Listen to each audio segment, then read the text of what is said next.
kita berusaha untuk menghasilkan buah yang banyak melalui perbuatan dan kehidupan kita setiap hari.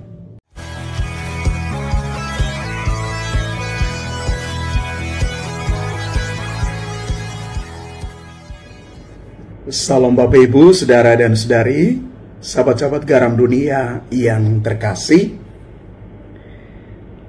Injil Markus yang kita renungkan pada hari ini berbicara kepada kita sekalian tentang benih firman Allah dan tanah yang adalah hati kita. Yesus mengajar orang banyak dengan menggunakan perumpamaan tentang seorang penabur benih. Yesus menjelaskan bahwa benih firman Allah itu ternyata dapat jatuh di berbagai jenis tanah yang melambangkan hati manusia. Yesus mengajarkan bahwa firman Allah adalah benih yang dapat menumbuhkan iman dan kehidupan rohani. Hati manusia itu dapat diibaratkan sebagai tanah yang menerima atau menolak benih firman Allah itu. Dan Yesus juga menjelaskan bahwa ada 4 jenis tanah. Yang pertama, tanah di tepi jalan, melambangkan orang yang tidak memperhatikan firman Allah itu. Yang kedua, tanah berbatu-batu.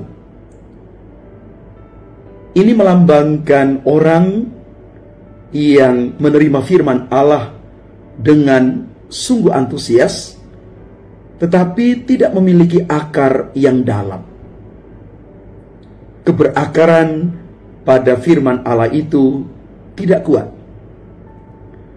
Yang ketiga, tanah yang bersemak duri, melambangkan orang yang menerima firman Allah, tetapi dia terganggu oleh kekhawatiran dan kesibukan duniawi. Dan pada akhirnya, tanah yang baik, melambangkan orang yang menerima firman Allah dengan hatinya yang baik, dan pada akhirnya menghasilkan buah yang berlimpah. Bapak Ibu saudara-saudari yang terkasih, inilah 4 jenis tanah yang adalah hati manusia, bagaimana mereka menerima firman Allah itu.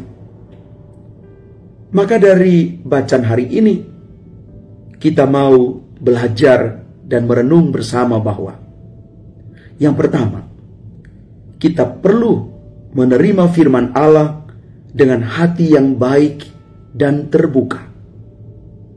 Yang kedua, kita berusaha menghindari gangguan yang dapat menghalangi kita untuk menerima dan menghayati firman Allah itu. Dan yang terakhir, kita berusaha untuk menghasilkan buah yang banyak melalui perbuatan dan kehidupan kita setiap hari. Bapak Ibu saudara-saudari yang terkasih, firman Allah itu bukan hanya soal buku, bukan hanya soal tulisan, tetapi firman Allah yang kita terima harus sungguh-sungguh mengubah hati kita.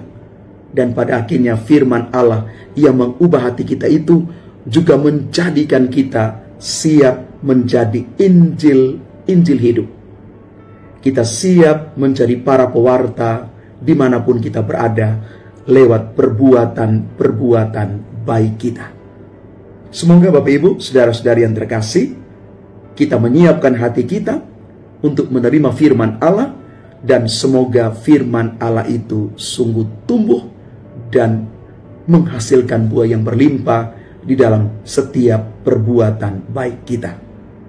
Kita semua diharapkan menjadi bukan hanya pendengar firman, tetapi lebih daripada itu adalah pelaku firman itu. Tuhan memberkati kita sekalian. Amin.